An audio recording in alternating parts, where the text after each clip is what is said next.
in procurement, program and control. I'm a businessman, yes, I'm an entrepreneur. Oh yeah, I'm a businessman, yes, I'm an entrepreneur. Oh yeah, I'm a businessman, yes, I'm an entrepreneur. Good afternoon, everyone. This is the Business Zone with Crystal and Gilbert Buchanan, your small business paramedic. And Crystal, my favorite co-host, how are you doing today? I am good, and this has been one crazy week. But I'm glad that it's Friday. It's the day before my birthday, All and right. Man, we're gonna have yeah. to we need some little celebration thing going on here.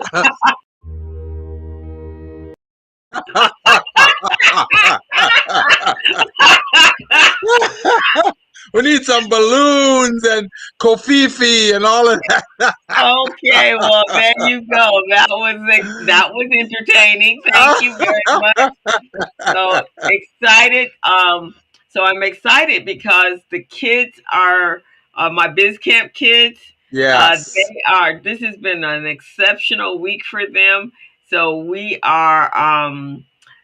Three of them made it to the semifinals for the Los Angeles Metro Youth Entrepreneur Challenge. So three All of them made it right. for that. So they're going to be competing against 17 other kids for $10,000. And That's then beautiful. tomorrow they are going to be competing. I know, huh? And then tomorrow they're going to be Yes. competing at the YEC Youth Entrepreneurship Challenge. It will be live.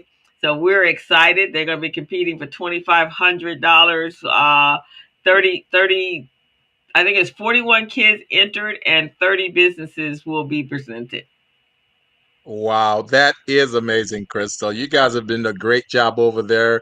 You and Rhonda and everyone else in the program. I am just so proud of you guys. That's amazing. That's a great accomplishment. And then their next step is to be on Yeah. the business zone, right? They're going to be a guest on the business zone, right? Then their next, yep. Yep, their Beautiful. next step will be the business zone, and then they will be. Then they'll go. Then we got the next camp coming out, and the next camp is going to be starting July 6th. So we're taking applications now for anyone interested in their children, the ages 13 to 18, becoming an entrepreneur. Then they can go to the laul.org. We'll put it in the chat. .org, and they can sign up. It's a free camp, Mhm. and it's just it's one of the things that I do that I absolutely love doing. Yes, yes, that's great, man. That's great.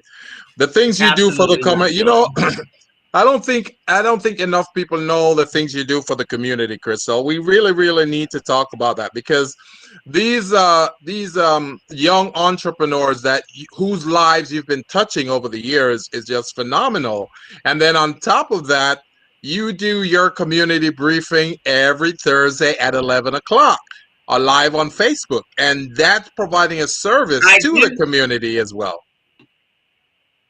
That's great. Yeah, I'm all service oriented. That's what I do.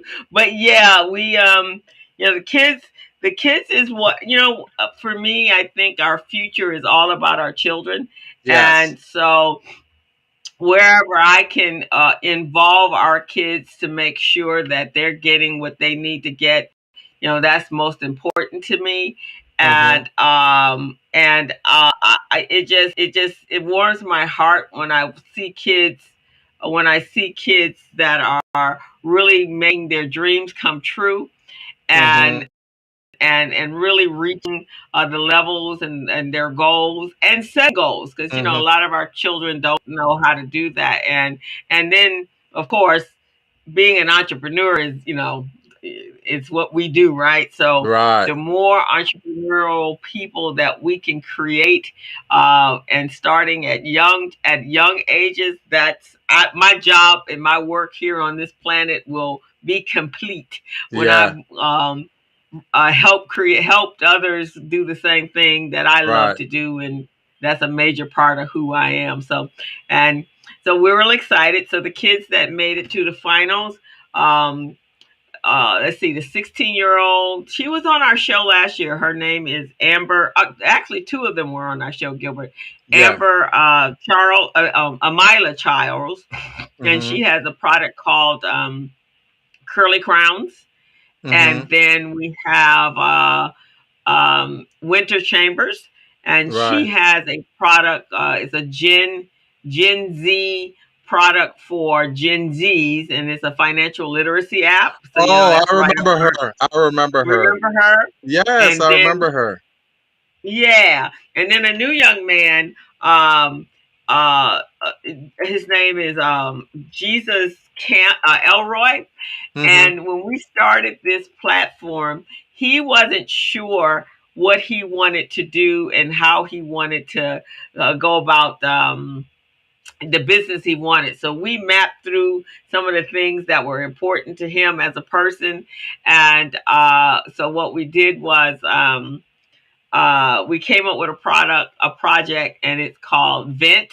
And Mm-hmm. so he took it and ran with it. And Vent is it will be an outlet for teenagers to, when they're feeling overwhelmed with Mm-hmm. school and life and all that sort of stuff, Yeah. then they will be able to come to this forum and vent out their frustrations and work it through. And he'll be connected with the National Association for Mental Health for young people. So I am Right. so proud of all of these kids. That is great. That is so great. You know, the one thing I want to put out there for our audience to know, and I'm sure they already know this, but it's always good to reinforce the information out there.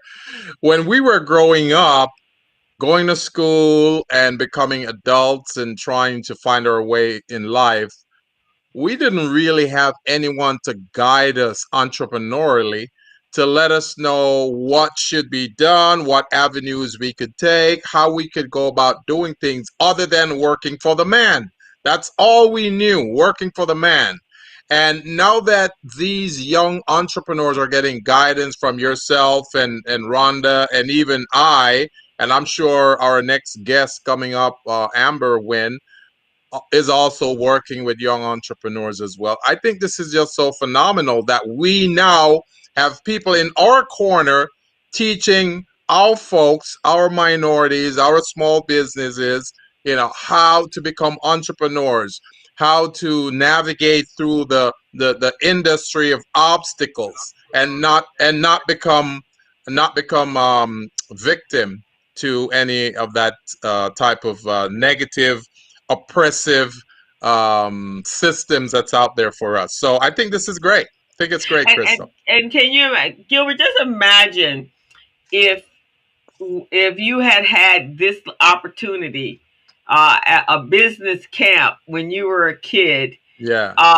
When you went to college, you would have been very focused on the fact this is what I want to do, right? Right. And then you would have been putting things in place. Although, and I do believe that you do have to spend a stitch, or I call it the next level train education in corporate America, so you can Yeah. see how corporations work, Yeah. successful corporations work from the inside. Yeah. But then you would have an exit strategy, right? Right. I'm Right. going to be building my business on the sideline, and Right. then I'm going to have an exit date, Yeah. and then I'm going to launch my business. And then, of course, then you would probably work in businesses or go. Well, first of all, your degree would be more in line with what you were going to do for your ultimate occupation. Right. But you would then probably go to work for companies that would enhance or educate you further Mm-hmm. in real time in Right. order to then open your businesses. Right. That to me is extremely important, That is is that so we true. don't, on the front end, we don't waste time Yeah. doing things that are not going to be applicable for the next Right. 10, 15, 20 years. And the thing about it is, and just like you say, working in corporate America, it allows you to to understand and learn where the snakes are. I mean, where the monopolists and oligopolists are. Was that a Freudian A Buchanan slip. slip? so, Right, exactly. so with that in mind, we could pick the jobs that would really prepare us for the path we want to take. Instead of taking some of those menial jobs that really didn't do anything for us. It just helped us to pay the bills at the time, and to some extent didn't really get much training from some of those.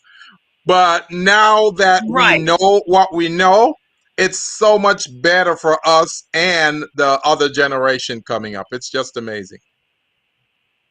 Yeah, it does. And now because I kind of knew I wanted to be an entrepreneur just because I happened to come from generations, like several generations of entrepreneurs, that I kind of had an idea. So, my first job was just that, just to pay the bills. I wanted to move out. And then the second job, I was actually in school, and really what I wanted to do was own a daycare center, Yeah. a nursing school, and so that was going to be entrepreneurial. But while I was going to school to get, in all that, I actually started working at an insurance company, and that kind of actually kind of redirected me. But still, I learned a lot of skills. A lot of my skill sets came from that particular placement, and then I realized that, wait a minute, if I do that, then that means I got to be at work from 6 in the morning to 6 or 7 o'clock at night for parents to pick up the kids. And I'm thinking, no, I don't think I want that. And as working insurance, I had a lot more freedom, a lot more flexible schedules that I could kind of go as I please. So it did kind of direct me. And that's what I mean. It helps you map out what that's going to look like in the future. And you remember back in slavery, when they flirted around with the idea of indentured servants, where they had us, our foreparents, do a lot of work for them, for the man, and then they would give us a little something. Here's a little something. Here's some housing. Here's some housing for the weekend, or here's some food. That's what they did back in the day. And now, to me, working for corporate America is the same thing. We're indentured servants again, where we're working for minimum wage or less, and we don't get recognized. Or our colleagues that we're working together with, who may be of the dominant culture, they're getting real salaries, and we're getting chicken feed, because we're getting exactly. And you're like, wait a minute, there's something wrong, and then you can't speak out. Hey, Tiffany, thank you for coming to the show. Then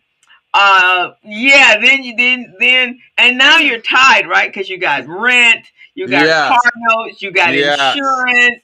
So now you truly are a slave. You can't just walk away and say, I'm not taking this anymore. You got to kind of put up with it and don't start having families and stuff. Then you're really a slave. It's not a good feeling at all. And I wanted more control. Now, for me, the biggest problem I think I had in corporate America was,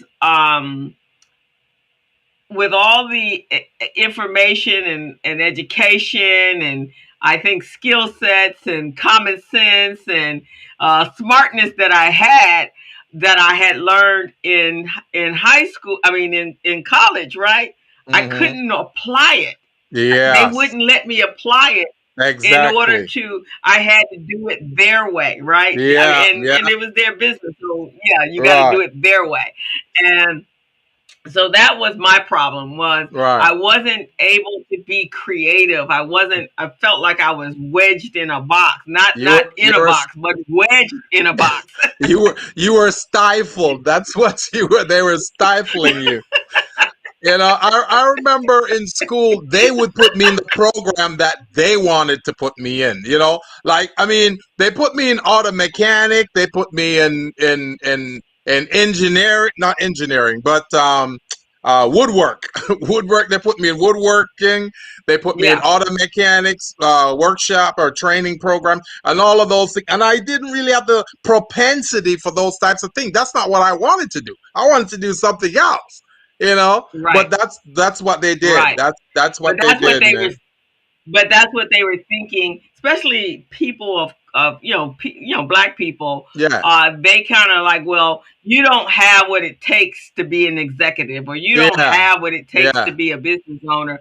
So yeah, what you need to do is to work with your hands. You can yeah, probably work with yeah, your hands yeah, and figure that out and have somebody instruct you yeah, through your rest of your life. yeah, And that really irritated me. yeah. Um, and when I started out, I was already a militant, so none of that really worked with me. But you're right. I had to pray my way to work, pray my Yeah. way home, pray my way back to work Monday through Friday. For those of you who are just tuning Well, in, so I you think that's why. go ahead, Crystal. Go ahead. Can you hear him? Can you No, hear me? no, yeah, no. I think that was why I think I chose to help children do what they do, so that young Yes. people do what they do, so they didn't feel like I did. Well, you are definitely on the right path because we both know how that feeling is, and we're making sure we're sharing our expertise and our wisdom with entrepreneurs and the younger folks. So that is good. Now, for those of you who are just tuning in, this is the Business Zone with Crystal and Gilbert. We're on every Friday from 3 to 4, and we're broadcast live on YouTube and on Facebook. And just so you know, the Business Zone is a program that helps entrepreneurs, small businesses, and even nonprofits to understand strategies, techniques, and policies, how to grow, how to start, how to manage, and how to take their business to the next level. We answer questions on the show. We provide a lot of support services for small businesses and entrepreneurs on this program and nonprofits. Today, our guests will talk about nonprofits on this show today, and it's called all things nonprofit. That's what we're going to talk about today. Our guest she is phenomenal. She knows a lot about nonprofits, and we're just in love with her here on the Business Zone. As a matter of fact, we're trying to make her one of our monthly, according to Crystal, one of our monthly correspondents. So she'll provide techniques and skills and advice to you and your nonprofit, so you guys can grow and stay in compliance. So, Crystal, did you want to go ahead and introduce our next guest? Yeah, I will. So I just want to make sure everyone to go over to our YouTube channel and subscribe. Go to the Business Zone with Crystal and Gilbert to subscribe. The more subscribers we have, the better it is for us and for the program. Um, so we want you to subscribe to us. And also, Gilbert, I just want to 1 minute before we bring on Amber and just kind of talk about this is the last week in February. Oh wow, April and Financial Literacy Month. So we felt it was really important to bring back Amber because a lot of times our nonprofits don't operate like businesses, right? That's They don't right. understand that they're businesses first, and then Mm-hmm. if they're doing business the correct way and in compliance, then they can better serve their population, Yeah. which is the mission and the vision of their organization. But they do have to understand. So we had Amber on before, and we had a number of people on, and so she really didn't get to really get in there. So we thought we wanted to close out this month with Amber closing it out for nonprofits, because sometimes they get ignored in the business space, Yeah. but one of the things that was very prevalent during the Pandemic. pandemic was Hmm. that our nonprofits really weren't ready for any kind of PPP or PPQ or PPG or any about anything because they didn't even have financials. They didn't have. They didn't know where their compliance paperwork were. They didn't know where their if they had 990s, if they were supposed to file 99. They didn't know none of that stuff. So that's why we brought her. So before we bring on Amber, I just want to remind everybody about my wonderful virtual platform, my new virtual receptionist. Oh Gilbert got yeah. to try her out today. Oh yeah. And so, she had made my life was much better this week with the virtual receptionist. So if you guys are interested in helping organize yourself and have someone answer your phone calls in a professional way and send stuff to them when all they got to do is hit a button, press a button, number 1, number 2, number 3, number 4, and it made my life so much better. So I'm gonna put that information if you're interested in that, how to get your virtual receptionist. And also, if you're looking to reach out to Crystal, I will give you my number and you can try it out for yourself. So with that being said, What's her number? We need to have the number so my they new can number call. for is 213 Uh-huh. 459 9 or 8. I'm sorry, 458 Okay. 5952. Look at that. Gilbert knows my number better than I do. 5952. Okay, I'm putting it in the chat right now, folks. You need to call this number. Check it out. It's so professional. I called Crystal this morning. I was so in awe. I'm going, I've got to hire that person because that person was that person was so professional. I loved it. So you guys got to check it out. Check out this virtual receptionist. She is phenomenal. Of Right. Crystal. All righty. So now, is everybody ready to talk about nonprofits and how they're supposed to be run and what Oh they're yeah. supposed to be doing and in order to serve their public? So we want to welcome back Miss Amber Wynn. She is a philanthropreneur, and she's going to explain to you what that is. But Amber is all about all things nonprofit and how nonprofits are supposed to do business. So welcome back, Amber. Glad to Thank you have for you. having me. We are excited to have you and really dig in deep with nonprofits. I'm so excited to be here. And yes, I am a philanthropreneur, which ties in perfectly with the business zone. Because when we talk about being an entrepreneur, I merge both of that, the heart from the nonprofit with the business side of being an entrepreneur. So that's how you get to philanthropreneur. Philanthropy plus entrepreneurism. All righty. I Okay. love Yeah. it. Love it. Love that. So today you're gonna help to educate, coach, and teach some of our listeners a little bit about the financial aspect of nonprofits. Some of the things they need to think about that they really don't think about, they take for granted, especially when they're going after grants or when they get awarded a grant Right. and they're supposed to maintain that grant and stay in compliance, they kind of fall off the rails. So the floor is yours, Miss Amber. It's all Well, yours.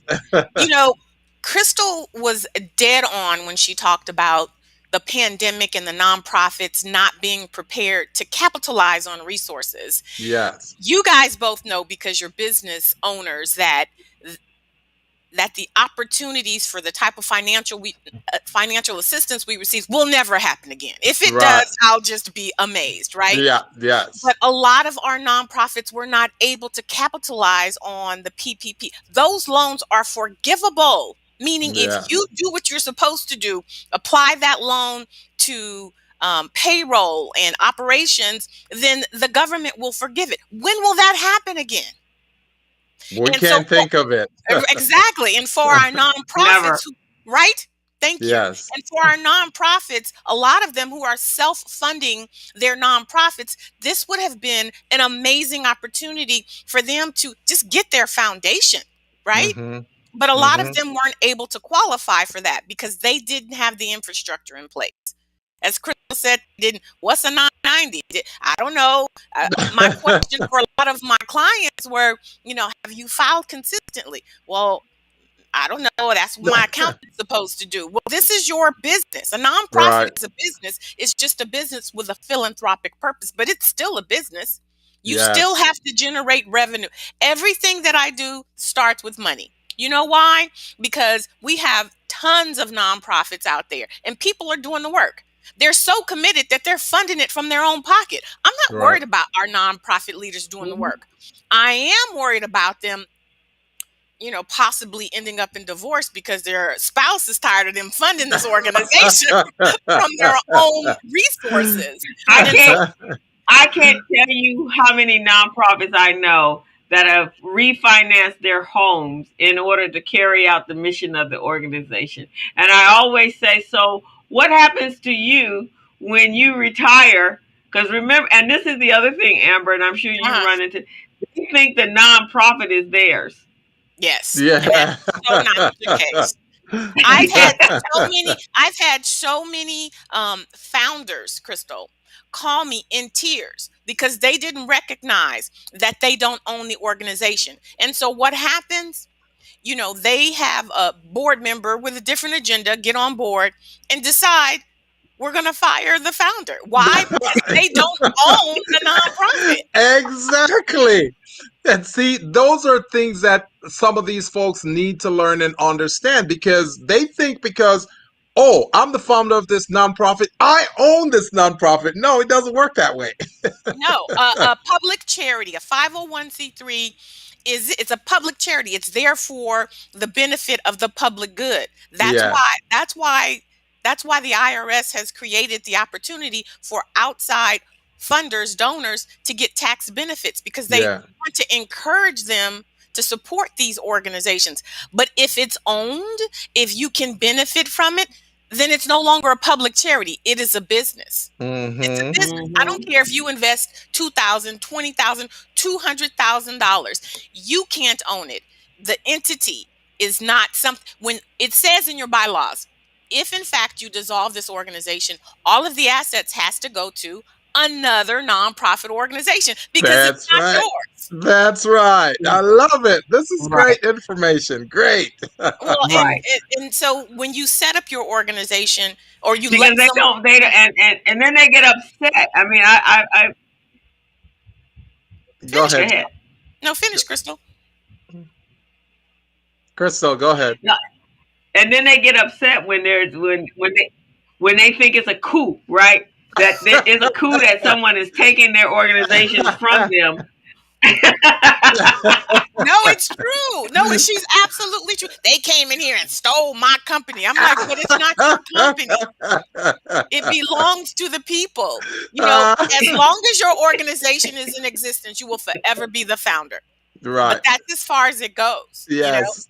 And then on the flip side, people will put Mookie, Pookie, and Sheikah and them on their board because they're afraid of having people on their board who will take over. And so to that I say, the purpose of the board is to, one, govern, meaning to set the vision, but two, to fundraise. Those are their two primary roles. And so if you have Pookie and Sheikah and them, they looking at you like, what you want me to do? Like, they support you because they love you, but they don't have the skills and they don't have the resources. You want people on your board who can pick up the phone and say, hey, listen, we need you to extend us a line of credit. We're going through a little rough patch right now. Or you need somebody who can pick up the phone and say, we need some guest speakers for our gala. You want people with resources. Yes. And so if you keep your organization small, two things happen.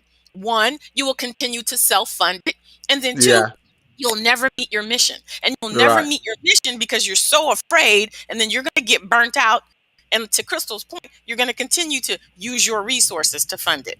Yes. That is such great information. I love it. For those of you out there listening to this right now, this is phenomenal. You guys got to chime in. Give us your information. If you're running a nonprofit right now, or you're involved in a nonprofit somehow, I want you to send us some information in the chat. Ask some questions of our guest here. Her name is Miss Amber Wynn, and she is amazing. She's phenomenal. So Come on, guys, let's hear it from you. Well, Go and I ahead, just Amber. wanted to say, as it relates to financial literacy, And go ahead, Crystal. Go ahead. no, Go no, go ahead. ahead. Okay, as it relates to financial literacy, so a lot of people believe the myths. There are a lot of myths out there about nonprofit. Oh, you should just start a nonprofit and then you'll get a grant for that. Not really realizing that it takes more than just incorporating to qualify for grants. So what happens is people start these nonprofits thinking it's going to be their business, thinking all of this grant money is just sitting there waiting for them, right?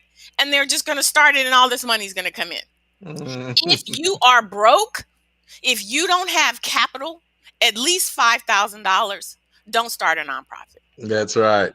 That's Because right. once you start, first of all, it costs to start, right? Mm-hmm. You've got to pay for the filing fees, right? Mm-hmm. You've got to pay for operational fees. Mm-hmm. And if you don't have this money when you start, there is no grant to start a nonprofit. Let me say that again. There is no grant to start a nonprofit because funders, they want to fund organizations that are self-sufficient. So Yeah. if they have to give you money to start a nonprofit, what's the likelihood that they're going to have to give you money to continue to run the nonprofit? And I hear despite that. popular belief, the purpose of a funding agency is not to fund nonprofits. Right. You may be saying, what? Then what's the purpose? Their purpose is to fulfill their own mission. They Mhm. partner with other organizations, Yes. other reputable nonprofit organizations to do Yes. that. So they want to fund your program, not Yes. your organization. Those Exactly. operational expenses, those are yours. Salaries, rent, the lights, photocopiers, those are business expenses. That's how funders look at it, Gilbert. Preach, sister, preach. Right, I love it. I've had, Crystal can probably attest to this because, she works with the numbers. They're like, well, if they don't give me a grant, how am I supposed to run my organization? Have you heard that one, Crystal? Oh yeah, I've heard that too. Yeah. And I tell my beautiful, amazing founders, it's because they want to fund your programs, not your organization. There's Right. operational costs and then Right. there's program costs. They want to Yes. fund your programs. The operational costs are your responsibility. Mm-mm-mm. Exactly. And there are some organizations that, especially if it's associated with your mission, right? That feel that if you have all your ducks in a row, all your I's dotted and all your T's crossed, they will fund you for your Capacity. to comply. You have to make sure. So I sit on the board for a tennis program, and the USTA, they actually funded us for our operational expenses so that we could make sure we brought on a fundraiser, a coordinator, so that we could go after additional funds to make sure we had all our core foundations in place.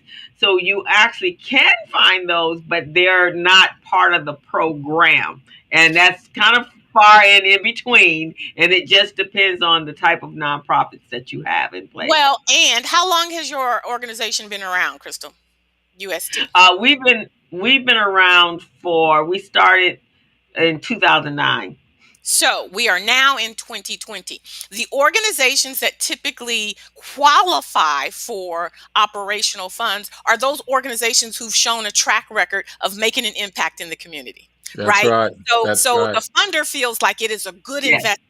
If we give them operational costs, that'll be able to increase the capacity of the leadership. So they're not just giving out operational money for someone who just started and they have a concept. No, no, no. They are providing resources to help strengthen this organization that's been around for over 10 years. And all they need is just a little bit more support so that the executive director can probably hire a program director or something that's going to strengthen that organization. So Right.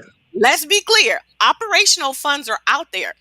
Do you qualify? Do you have the infrastructure? If they look at your financials, will they say, this is a good investment? I feel like I'm going to get a return on my investment. I can probably say yes to your organization, Crystal, because if they're investing money in your operations and not just your programs, they see the impact that you're making in your community. Oh yeah, definitely. I love what I'm hearing. Exactly. I love what I'm hearing We right now. We got some comments we in have the. a Go ahead, Crystal. Go ahead. yeah. So Rhonda, which is a good friend of mine, and she runs a nonprofit called Celebrate Life Cancer Ministry. And she says her comment is, "I'm not sure why people believe someone else should fund their vision. However, what are some other ways nonprofits can make money and stay within the mission of the organization?" That's an excellent question. And here's the thing: people do believe in your mission and they will fund it, right? That's why Susan G. Komen has so many sponsors, is because they do believe in that mission and because they do want to get behind it. What is missing is, what is it that the people are getting behind? Is it something that's raggedy schmaggedy, or is it something where you can prove that you're making an impact? If you can say, prior to 2009, we had maybe 10% of the African American community that participated in tennis. But after our impact in this community, we've increased to 35%. And guess what? 50% in South Central, where they never ever played tennis before. A Mm-hmm. person can get behind that, right? And Yeah. when you say that increase has now opened up different opportunities for youth to get out of poverty, then I can get behind that. So I'm not saying Yes. that other people shouldn't fund your mission. Your mission has to be sexy. Your mission Yeah. has to inspire. Your mission has to say to a funder, you're going to get a return on your investment, and we can prove it. We have documentation to prove it. So I'm not saying that that's not the case. That's the purpose of a nonprofit. What I'm saying is, you've got to have your infrastructure in place so that a funding organization sees the value of what you're doing. And Right. here's the other thing: just like any other company, a nonprofit needs to diversify its funding streams. Only 35% of your revenue should come from grants.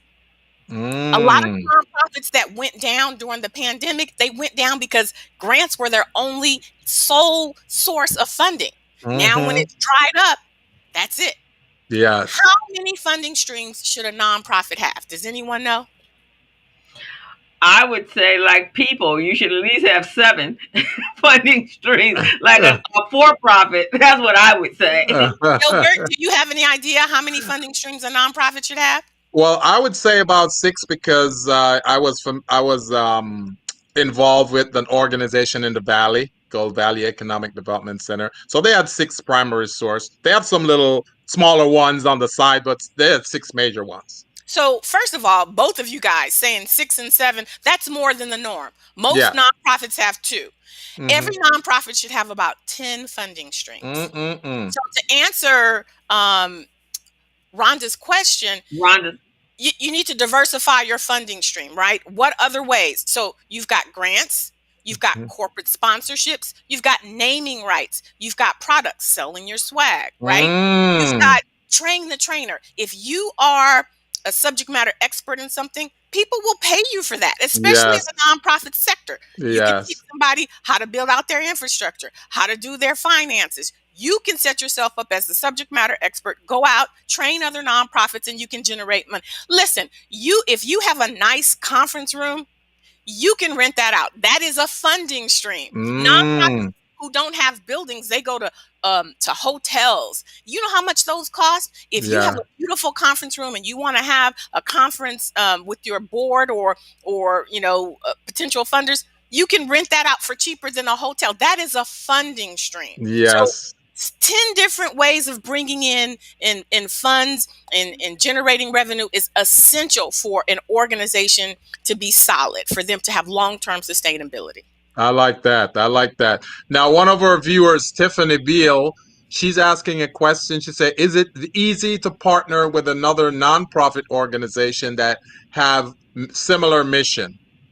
Um, I wouldn't say that it's easy, because for some reason in our world we have this it's a you versus me mentality. What I Yeah. will say, having been a funder, I was a program officer for the Pancreatic Cancer Action Network, and we gave out $7 million annually. Funders want to see partnerships. They Mm-hmm. want to see that there are nonprofits in the same or similar type of area partnering, Mm-hmm. because it makes Right. them feel like, one, they're getting more bang for the buck, Right. right? If you have Mm-hmm. 5 Mhm. tutoring centers Mhm. in a 10-mile radius, it's like, why can't you guys all partner together and get a Mm-hmm. piece of that pie? So Yeah. I Mhm. tell my clients Mhm. all the time, you need to have some partnerships, because partnerships also says that you are engaged in the community. If you're in this silo doing everything by yourself, then a funder's like, well, look, you may be providing tutoring services, right? But what about this agency who's right next door and they're doing career development? That would be a great partnership. So Mhm. they're Yeah. looking to see how you're going to Mhm. maximize their funds. So Right. partnerships are intentional. They need to be intentional, but they are necessary if you're really thinking about getting outside funding sources. Yeah, definitely. I love that. That is That's great it. information. Go That ahead, is Crystal. excellent advice. That's excellent advice as well, because I say that people come to me, I'm going to start a business, I'm going to start a nonprofit, and my first question is why. And then my second question is, what is going to be the nonprofit? What's going to be the purpose? What's going to be the mission? And then my next question is, well, there's like 15 other nonprofits that do that. So how are you Mm-hmm. going to be different? What is going Yeah. to be your underlining difference from what they're doing, right? So What that pain? you make sure, What pain you're gonna solve right? that someone else is not already solving? Listen, in the entrepreneurial Exactly. world, they make you do market research, right? That's a Yeah. part of your business plan. I Yeah. think this is Mhm. what's missing in the Mhm. nonprofit sector. People can just get somebody and they'll start a nonprofit, but they make you do the research in the entrepreneurial sector so you can identify who are your competitors. Because Yes. if you have too many competitors in your service area, then things happen as a result, or things Yeah. don't happen. And I say to people who are coming to me, I'm like, well, how many organizations doing that in your geographical area? None. And we don't have no type of resources like that in our community. And while I'm talking to them, I do a Google search. I was like, I just found 5. Oh, well, they're not doing what I'm doing. But if they're doing something similar and they've been doing it for 10, 15 years, then they're going to be funded because they have a track record. You're Yes. going into a saturated market, which means it's going to be more of a challenge for you to get funded. When we talk Yes. about financial literacy, those things are important. You need to know if you are serving an area that is saturated or if you are actually in an area where there's a greater need. That will Yes. increase your chances of getting funded. Right, right, right. That's amazing. That's amazing. Rhonda said, collaborating with others, you should be able to fill in the gaps for community needs so that the community receive a wraparound service, which is great. And I will take it a step further.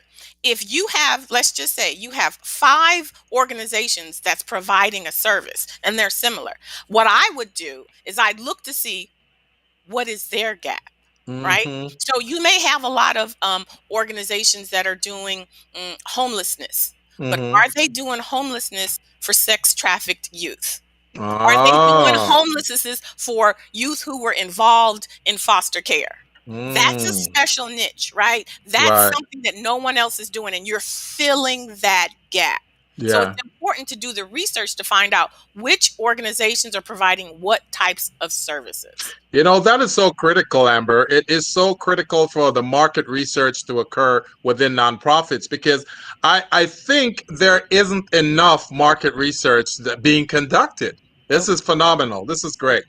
nope. And Crystal has worked in a few nonprofits as well, and I'm sure And I she's. also, Go ahead, Crystal. yeah, not just worked. I've done the financials and the bookkeeping and the accounting for nonprofits. So I really I've gotten the insight of how they operate, right? And so one of the things, I run a nonprofit with Recycling Black Dollars.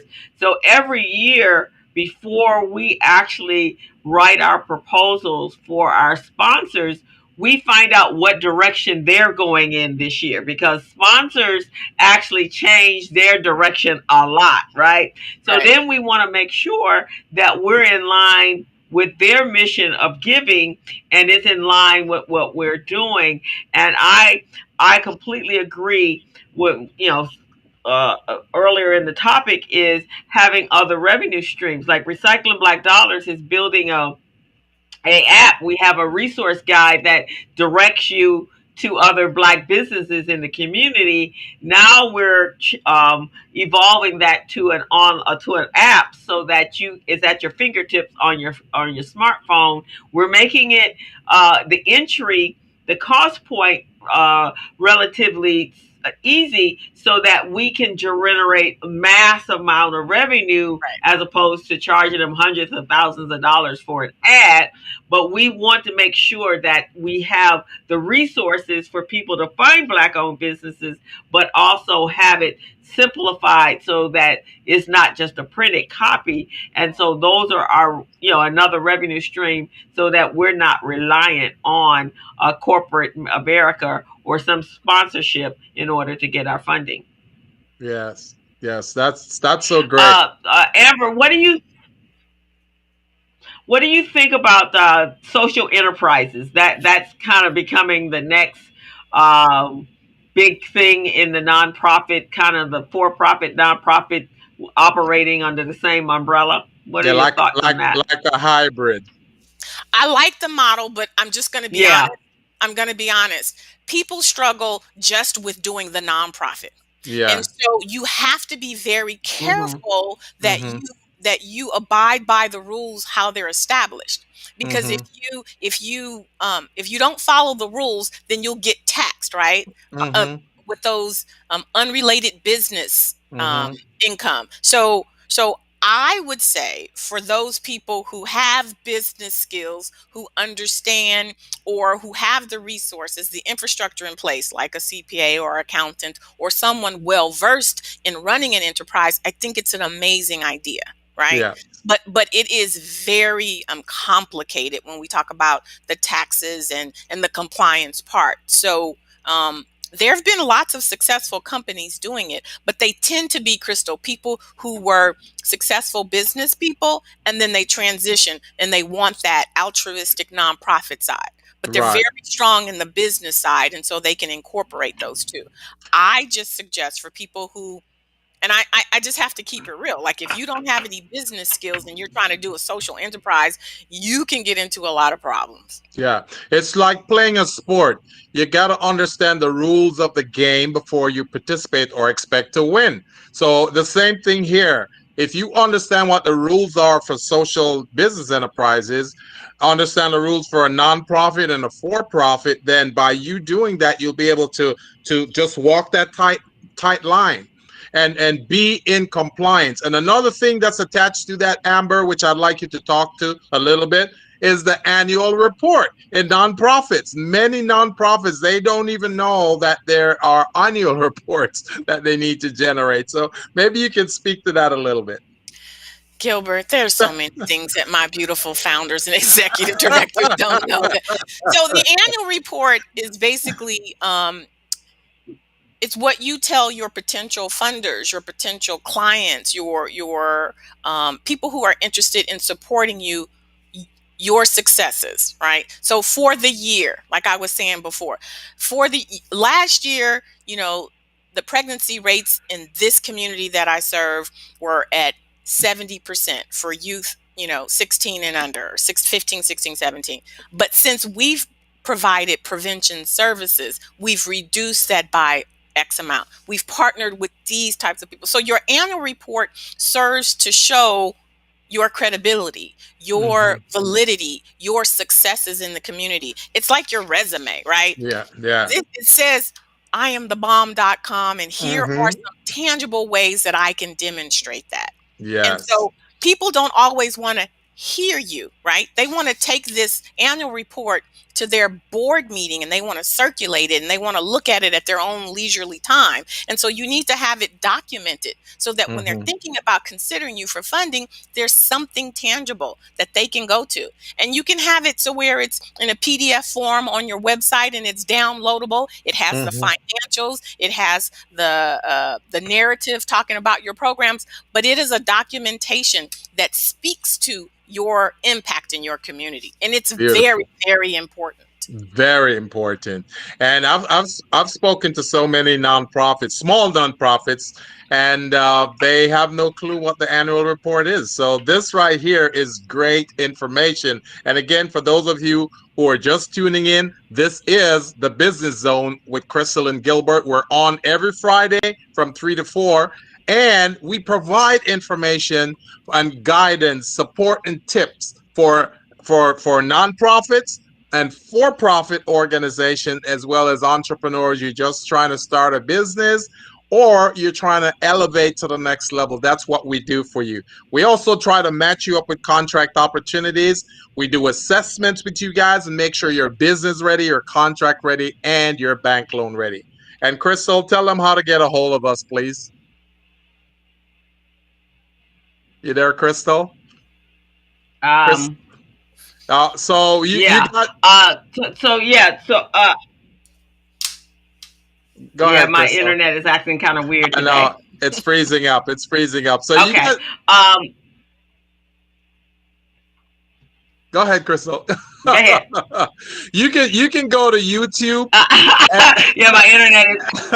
You can go to YouTube and you can subscribe to our program, The Business Zone with Crystal and Gilbert. You can click on that link, the subscribe link, and you can once you do that, then we'll send you information on this show and on upcoming shows that can help your business. This show we're having today on nonprofits is phenomenal because Miss Amber Wynn is one of our very special guests that we talk to from time to time, and she knows, she's an expert in this space. She knows a lot about nonprofits. So if you guys want to tap in, put your questions in the chat box so we can go ahead and provide you the information. But check Facebook and check YouTube every Friday or every day for that matter if you want. Now, go ahead, Amber. Tiffany had a question that I'd like to answer. Do you mind? Yes. I was going to address that. Tiffany's question is, where's the best place to look for nonprofits in different areas through a Google search? Yeah. So I'm assuming you're referring to when we were talking about doing your market research to make sure. So the way that you would do that, Tiffany, is you would say, for example, if I am going to be a tutoring program and I live in South Central, I would say tutoring nonprofit organizations, comma, and then I will put 90044. And then it'll bring up all of the nonprofits in that area. And then now you know who your competitors are. And then you would just click on each one of those nonprofits and you would look at their mission and you would look at their programs, and then you would see what type of services that they're delivering and if they're doing the same thing that you're doing. Perfect. That's a great answer. And that's the same way that you can determine whether or not there's grants. So I don't typically purchase subscriptions for grants. I put funding, comma, tutoring, comma, and then I put the zip code, and then you'll get all of the fundings for those types of areas. That's awesome.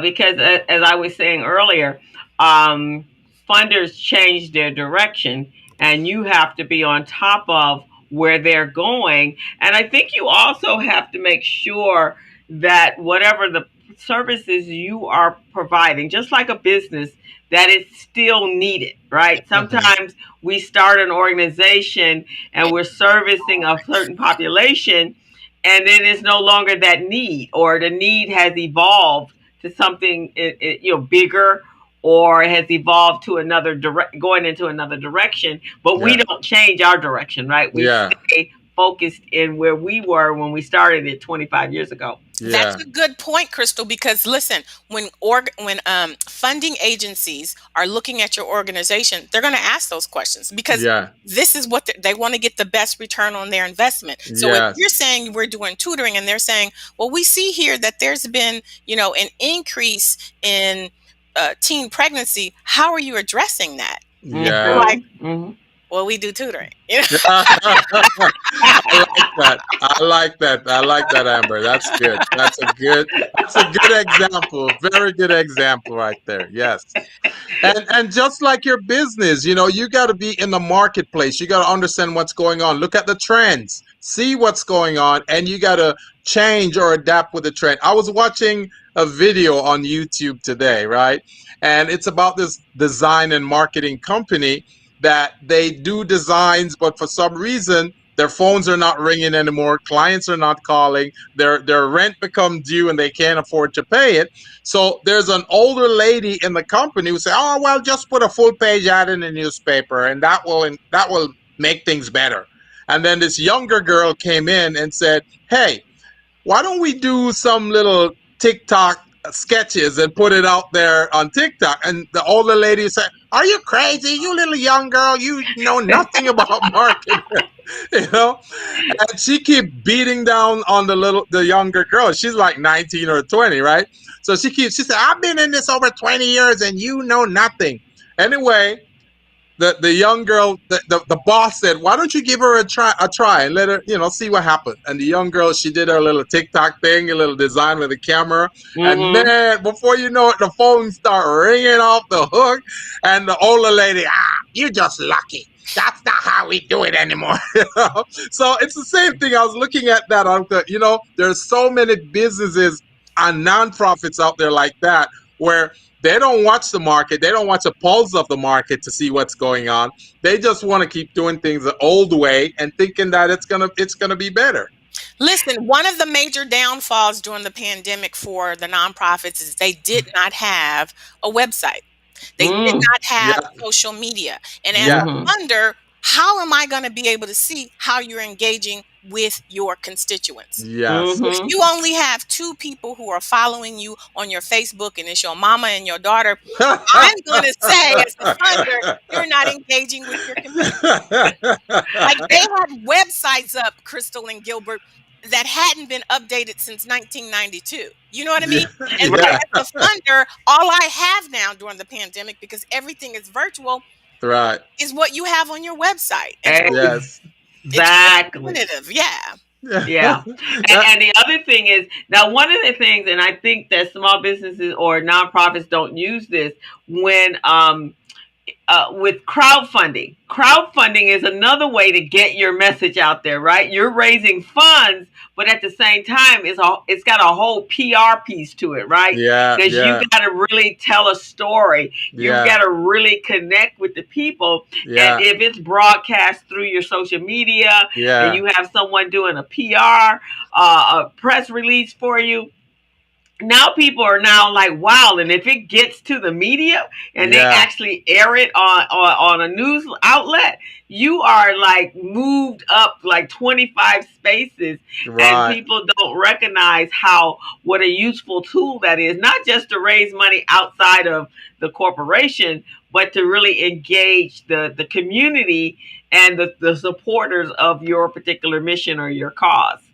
But this That is what is. I'm talking about, though. When I say that a nonprofit is a business, it's just a business with a philanthropic purpose. What Hmm. you Yes. just described, Crystal, Yeah. is what every business has to do. A business Yeah. Right. has to, have accounting. A business has to have marketing. You've got management. You're operating. Even if you have no staff and it's just volunteer, you've got to manage those volunteers. So Yes. a nonprofit isn't just your retirement plan. A Yes. nonprofit isn't, your own little business that you get to. It is a business, and you Yes. Right. have to have monies coming in so you can pay for marketing, so that you can make sure that your 990 is being filed. So that's Hmm. accounting. So you have to generate revenue in order for your organization to be sustainable. That is Exactly. so true. So I am just loving this program right now. You guys don't know it, man. This is great information. And a lot of nonprofit organizations pay a lot of money for this type of information that we're sharing here today, Hmm. Amber. This is Oh yeah. unbelievable. Oh yeah. Yeah. I was working 16-hour days, 7 days a week during the pandemic, just trying to help my nonprofits stay afloat. And this is the type of information that I was providing them with. Yeah. Now, with that being said, do you want to tell us where your next event is going to be, your next workshop, what events you got coming up so we can share it with the audience? And how they can contact you. Yes. So what I learned from the pandemic is that there are so many nonprofits in our communities that need my help. And so Mm-hmm. what I am working on right now is actually developing a membership site so that Mm-hmm. nonprofits and founders can afford the type of information, sort of like what Crystal was talking about with her app with recycling black dollars. Mhm. Um, Yeah.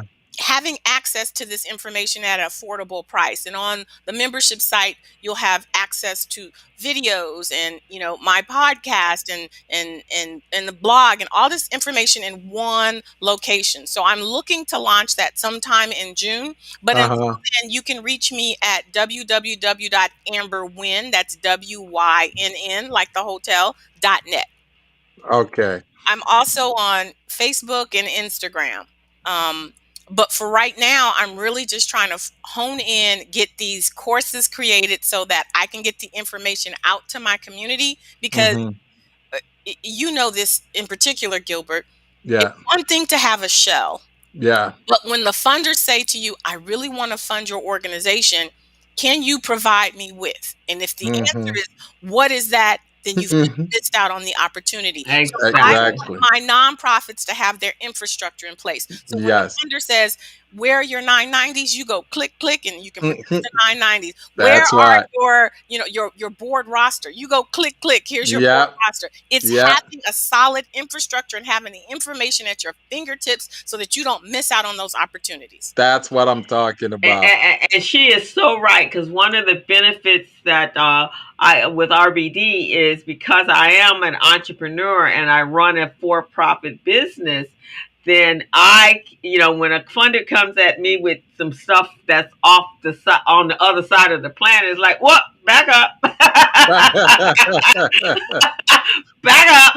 And then I started laying it out from a business standpoint, and they're like, "Oh, Oh, okay. What? Wait a minute." Like the other day, we had to do some funding. We had to do for my not for the other the one that I'm the treasurer on, the tennis one, and they were asking a question, and they were project versus program, right? And so they kept saying a project, but then they're like, well, how can you do? It's like, well, first of all, this is a forecasted budget. proposal. Right, right, right, right. This is a forecasted a statement. So this is our goal, and these are the steps that we've taken to make sure that we're reaching out and securing this funding. So, but again, the magic word is projected. And so they're like, okay, I got it. Back off. Back, I'll back now. But sometimes I think that they ask those questions to find out how knowledgeable you You are. are. Yeah. Yeah. Oh, yeah. Because let me tell you something. Funders receive more applications than the amount of money they have to give out. So they Yeah. have to find, and I'm telling you from personal experience, having been a funder, we have to find ways to eliminate some of the applications. It just Yeah. is what it is. We have to do it legally, right? Yeah. So Yeah. Right. how can I determine who's going to best utilize the funds that I'm investing into this nonprofit? If I Mm-hmm. say to you, I need you to provide me a profit loss statement, and you don't know what that is, I'm not funding you, Right. Right. right? Exactly. Because Right. I know that you don't know how to manage your money. If I'm asking you for a board roster and you say, well, I don't really have one, then I know that you don't have a governing entity. So I'm not Yeah. going to fund you. So you're absolutely right. Some of the questions that we're asking to find out, is this a solid nonprofit? Because Right. I have more applicants than I have money to give out, and I've got to eliminate some of this pool. Exactly. That So is such a great point, though. That's an excellent point, Amber. yeah, that really is. Amber, can you speak the purpose of GuideStar for a nonprofit? Yeah. So GuideStar is where funders go to do their due diligence. So Mhm. nonprofits register for GuideStar. They put up their information, like they'll post their 990s. They'll talk about how much they pay their top 3 leaders. It's a portal for people to really identify qualified nonprofits. It was Yeah. started so that funders have somewhere to go to determine whether or not a nonprofit is viable and worthy of actually being funded. So I say to nonprofits all the time, you should be on GuideStar, because when they do searches, like I may be searching to fund organizations, if you're just listed and you have a profile, you may come up. But here's Right. the thing, they also rank you, right? And so Mm-hmm. if you have a bronze star as opposed to a gold or, Platinum. platinum, Mm-hmm. then you may not be on that top list to be funded. And how are you ranked? They have criteria. Do you list all of the salaries of your key personnel? Well, I don't get Mm-hmm. paid. Well, then listen, a funder is not excited about funding a nonprofit where there's no paid individuals, because now you're volunteers. I'm going to give money to somebody who isn't required to work. Mm-hmm. I've had people say to me all the time, well, they should be happy. No, they shouldn't. You're not going to go to a 5-star restaurant and they're going to come out and say, well, we have, Chef Gilbert working tonight. Chef Gilbert is a volunteer. No, I want somebody who went through cordon bleu, trained, getting a paycheck, right? and Because there's accountability there. Chef Right. Chef Gilbert learned in his backyard from the family cook. Right? So it's important that you have certain things that says you're a bona fide nonprofit, and GuideStar provides that. You Yeah. upload your 990s. You put who is on your staff. You talk about your mission. All of that is an opportunity for funders to identify credible nonprofits for funding. It's an excellent resource. This Yeah, is so amazing, Amber. Tiffany, I'm loving this. Yeah. Tiffany says this show is so informative, and she is just completely enjoying it. She has a ministry for community housing, but this is something, because that's one of the things it seems that Black organizations love to do, is open a nonprofit. I'm gonna launch a nonprofit, and without all of the components that go to it, just it's the feel good part, right? Right. Right. Heart. This feels good to me, and I'm gonna do this. But running the business running it as a business is a whole different mindset. And they think, and I think they think, and you tell me what you think, Amber. I think they think the nonprofit is easier to do than the for-profit. Yes. Absolutely. Yeah. They absolutely. Well, I'm just going to start a nonprofit. Yeah. And guess what? It's harder. Yes, it is. Because at least with the business, you Yeah. produce something and you get money in exchange. Right. Whereas for a nonprofit, you've got to show your impact in the community. And Yeah. that takes years. You know what I mean? Yeah. And Yeah. so it's a whole lot more difficult. Yeah. I tell them all the time, don't think you're just going to start a nonprofit because you think it's easier. It's actually more difficult. It's more difficult. What you might do is start a for-profit and just give money to that nonprofit, a nonprofit. Listen, get a donor advised fund, right? And then at least you can get some tax credit, right? It benefits you and it's easier. And this is what I say to people all the time. We don't need another nonprofit. We really don't. If you're committed to your community and you really want to make a difference, then you need to support a nonprofit that's already in existence. Right. Right. Yeah. Crystal's absolutely right. It really makes more sense. It's probably cheaper for you just to open a donor advised fund and support the nonprofits who are doing those things that you are very passionate about. That you're very passionate about. I tell people, somebody asked me, do you want to start a nonprofit? No, I don't. I have one. I'm working for another one. I'm good. I'm good. I have no need for another nonprofit. And so that's it. Tiffany says this is really mind-opening, and it's very similar to a for-profit business structure. It is a business structure. Yeah. And you just happen to be you do a 501c3 so that you can provide these services at no cost or minimum cost because somebody else is supporting the program. But it is a business. And one of the things I would recommend also, and I'm sure Crystal and Amber would probably agree to this too, but I would recommend for folks, those of you who are thinking of starting a nonprofit, go and work for a nonprofit first. Try to see Yeah. what they do, how they do it, and understand, learn the inner workings of it before you even try to start your own. Because there are so many things you need to learn. One of the things I learned, Crystal and Amber, many years ago when I was at Valley Economic Development Center, we used to have this program that is funded by an organization called Carrot, and it's from San Francisco. Oh, I worked for Carrot. I did some teaching and training for Carrot at one Yes, point. yes. Nice.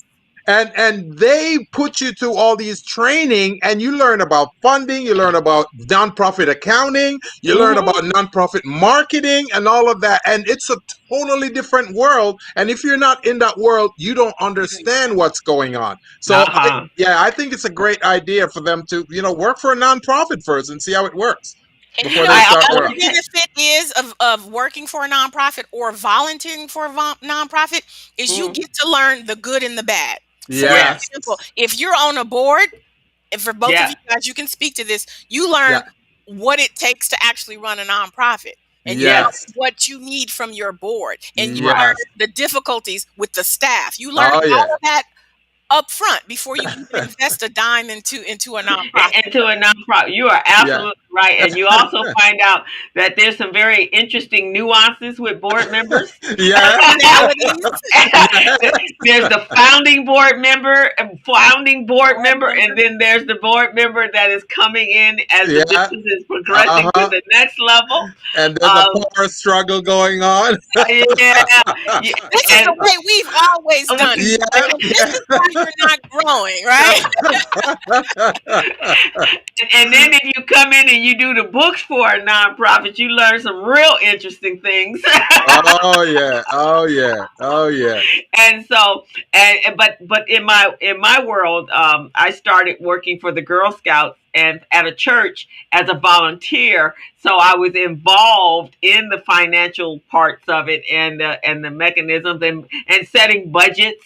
I mean, Yeah. that's a big thing for nonprofits. That is probably the one biggest difference between a for-profit and a nonprofit is Yeah. nonprofits have to establish budgets in order to do business, right? Because you got to have the budget of the program.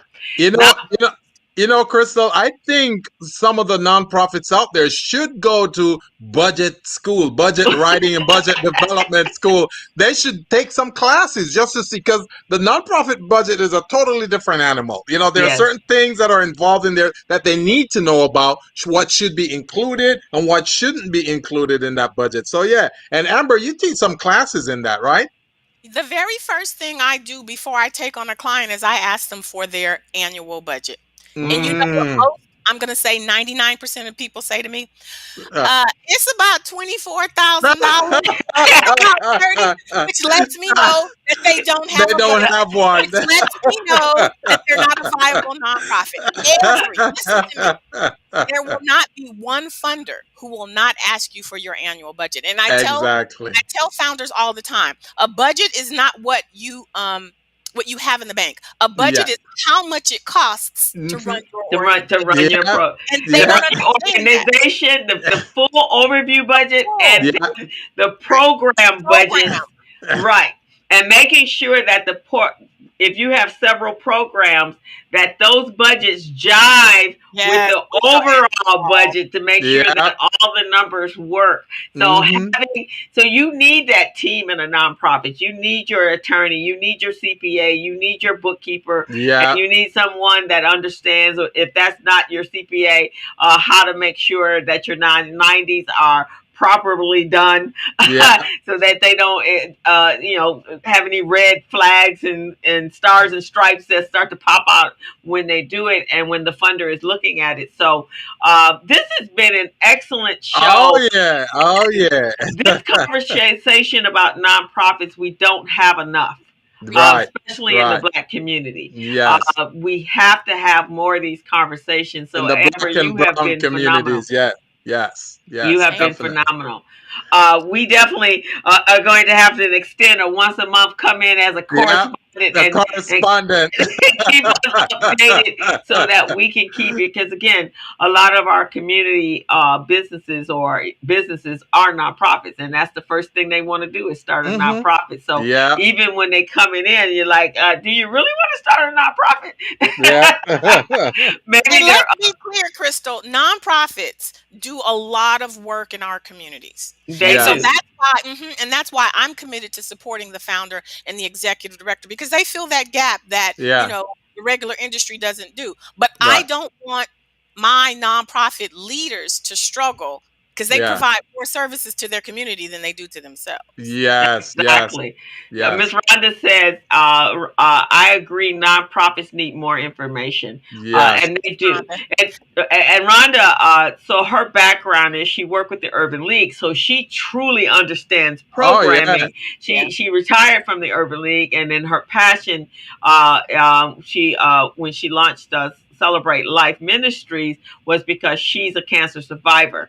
Right. And one of the things she recognized when she was going through chemo was there were so many people that had to choose food over treatment.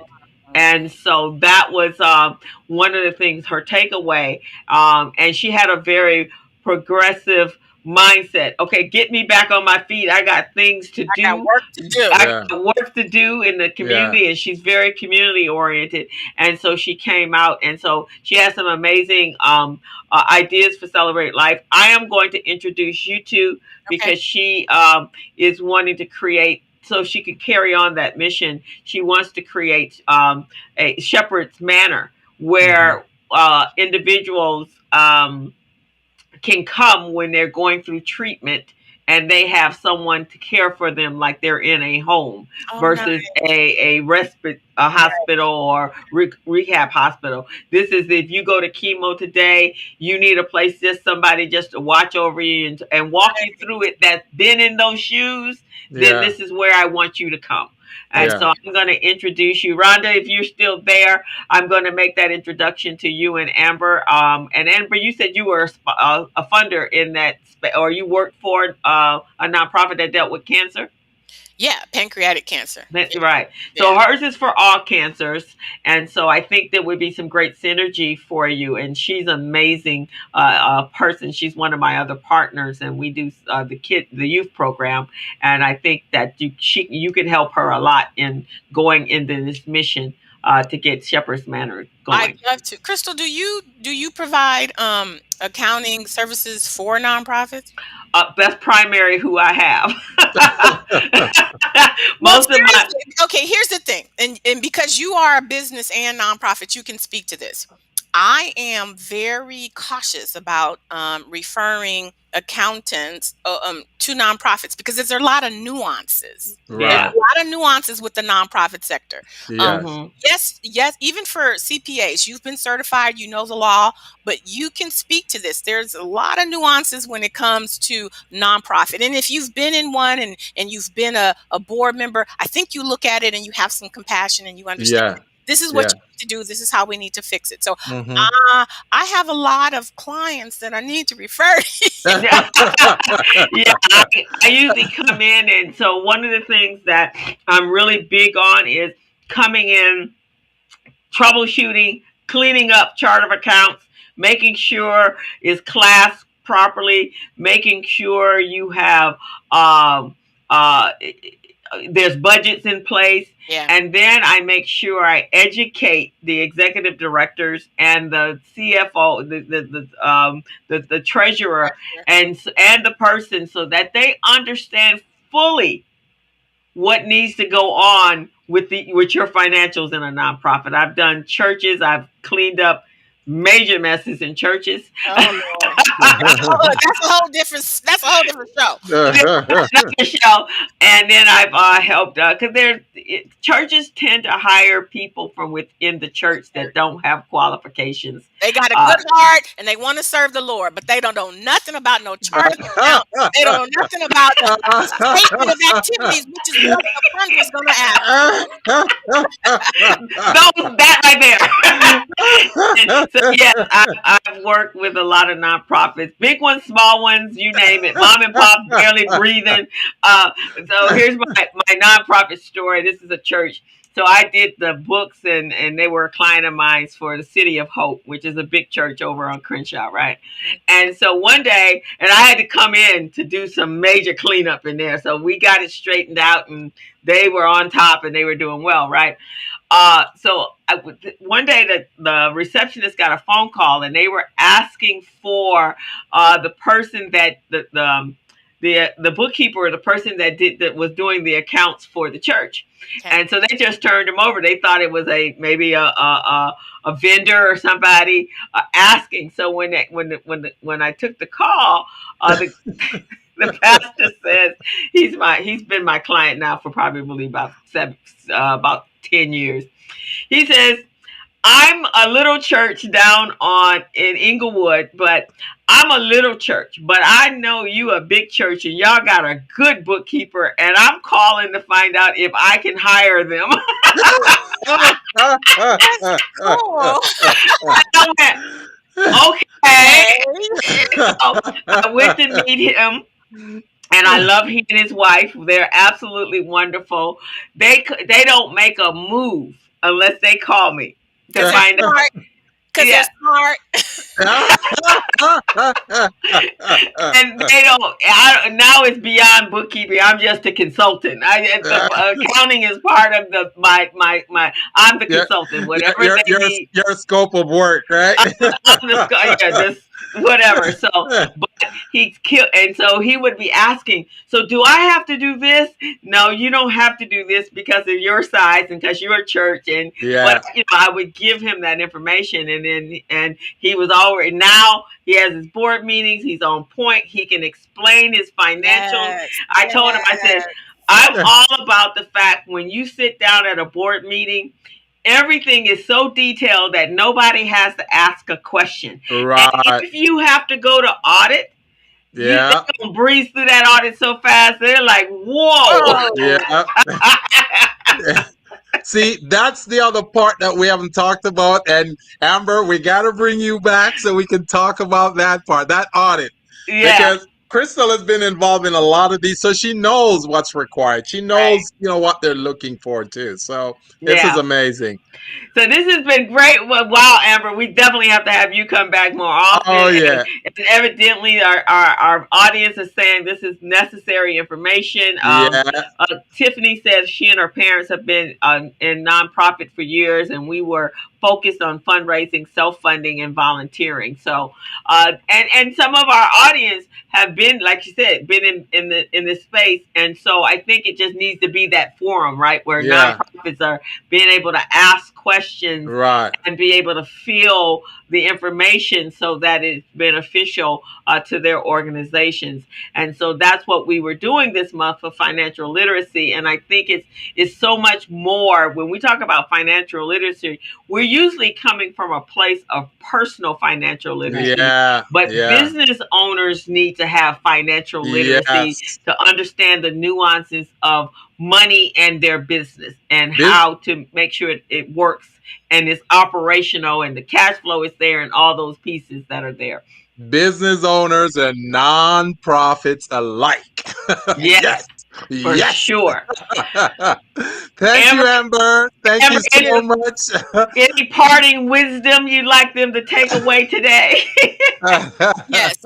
I would like for my nonprofit founders and executive directors to know that, if it don't make dollars, it don't make sense. You can't help your community if you are struggling and you're self-funding your organization. So you've got to build your infrastructure. You have to have your policies, your processes.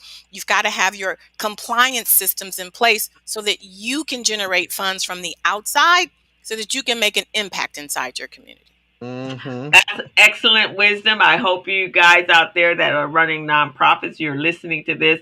This is going to be one of those shows I am definitely going to boost on Facebook. The one last week, Gilbert, Yeah. with Tanya Mackey, it just Yeah. hit 15,000 views last Really? week, this morning actually. So All we're right. gonna take you. We're gonna see if you can outdo that one. Let's see what Miss Amber Wynn can do. Nice. Getting that information out there to the communities and to the nonprofit population that truly we want you to be successful. People have to look at nonprofits like Blue Cross. Those Yeah. are very successful nonprofits. Yeah. Um, United Way, very successful nonprofits. The Mm-hmm. hospitals are nonprofits. So you too can have that nonprofit that's really doing something to service your population, but Yeah. you have to have the foundation in place. Place. Right. Yes. Definitely. So, Miss Amber, any parting words you want to tell them about an event you got coming up this coming week or in next 2 weeks or so? Well, I'd like for them to, if they have any questions, if they want to access some free resources, to visit my website. My website is www.amberwin.net. I'm here to serve the community. I'm here to be of service, and my information is delivered in a way so where it's not so complicated and over your head. We want things to be simple because I'm here to support you. So visit my website. It's www.amberwin. That's WYNN.net. That's All right. That's righty, right. fantastic. Gilbert, you got anything going on next week? Oh man, do I? I've got so many things going on. As you know, I am the lead business coach over at Vermont Slauson Economic Development Center. We got about 40 small businesses that we coach and guide every week so we can get them to the next level where they're business ready and bank loan ready. So we've got a variety of different business advisors and professional services providers who help those businesses to build their infrastructure and Nice. get them to where they need to be. And Crystal, you are one of those professional services providers. So thank you for joining us and thank you for helping out those small businesses. Oh, that's my. Oh, by the way, I had a meeting yesterday with one of our clients, 20, Uh-huh. 27th 27th Street Street Bacon. Bakery. Yeah, and Mm, she was just phenomenal. yeah. She got great praises for you. So just want to let you know. Oh, thank you, thank you, thank you. It's always good to hear that your clients are satisfied. Oh yeah. And for me next week, I have well, tomorrow, my birthday. The kids are doing their business plan present pitch deck tomorrow, so I'm excited. We have 11 kids that are participating, so I have that going on. And then I just got notification while we were on air that Amila Charles just went to the semifinals. So of the All three kids, right. Amila is now in happy. Thank you, thank you. So Rhonda had just posted and let me know that Amila Charles is now gone to the semifinals. We are That so is Yay. great. excited. That is Um, great. and, Excellent. and mind you guys, she just launched this. She just created this business last summer Wow. Wow. in Biz Camp, and it Mm-hmm. was a month-long program. And Yeah. then after they had a little bit of a break, we brought them back for Biz Institute, and we have been working with her all along. Thank you, Alfred. We have been working with her all along to get her to where she is, and we are so excited. So me and Rhonda, these are our children. That's So right. we Your babies. Your my babies. babies, babies. So we're really excited. So it is an honor and a privilege tomorrow to be there with them and cheering them on. Yes, Miss Rhonda says congratulations. I'm gonna have to put that on the screen so Yeah. Mila can see that. Yeah. Um, so we're excited about that. So that's kind of what I have going on, and now we're doing the recruiting for Summer Biz Camp, which is going to take place July 6th to the end of the month, and we're looking for a new batch of kids that are looking to start their business and be in the same place Amila is today. So Just I heard you had a little private party there yesterday, hosted by Miss Tanya Mackey actually yesterday. it's actually going on tonight at Oh, 5:30. tonight! All righty. So I when I get out love it. I'm going there, and then tomorrow my other best friend, we're going out to get something to eat, and then my other friends, I'm going to go down to Orange County and hang out with them, and then Sunday I'm coming back, and I'm going to. This is a secret. I'm not supposed to know it. They're going to celebrate my birthday with the tennis group tomorrow. All right. Well, happy birthday, Happy co-host. birthday. Thank you. You have been the best co-host I ever had. I've done radio. I've been doing radio since 1986, and I'm telling you, you're the best co-host I've ever had. And I love and cherish you. I respect your opinion, your input, your knowledge, your skill, your expertise, your professionalism, and it's just phenomenal. So keep up the good work, co-host. Well, thank you very much. I so appreciate all that admiration there. Thank you, and the feeling is mutual. Yeah. So that's what I have next week, guys. Tune into the community briefing on Thursday at 11 a.m. We have Sam Hughes. He runs a economic development program. So tune in on Facebook Live for that, and then we will see you guys next Friday at 3 o'clock for the Business Zone with Crystal and Gilbert. And we haven't identified our guest yet, but I will make sure we have it up. So we want to thank you all. We want to make sure we're about to open back up, it appears. So still be safe. The pandemic is not over. Right. So still be safe, still social distance, still wear your mask, and still wash your hands, even if you have your vaccine. And if you haven't got your vaccine, go out and get it so that we will all be safe. We want to thank our audience and everybody that's been chiming in, asking questions of our amazing guest, Miss Amber Wynn, today. And you can catch the replay of this video on YouTube. It will be up with all details and chat information later on this week. And so with that, Mr. Gilbert, I say we're going to go out right now. I really love this. And Amber, you're phenomenal. Thank you, guys. Thank you. We're out. As a small biz pro, I saw we roll, using procurement, program, and control.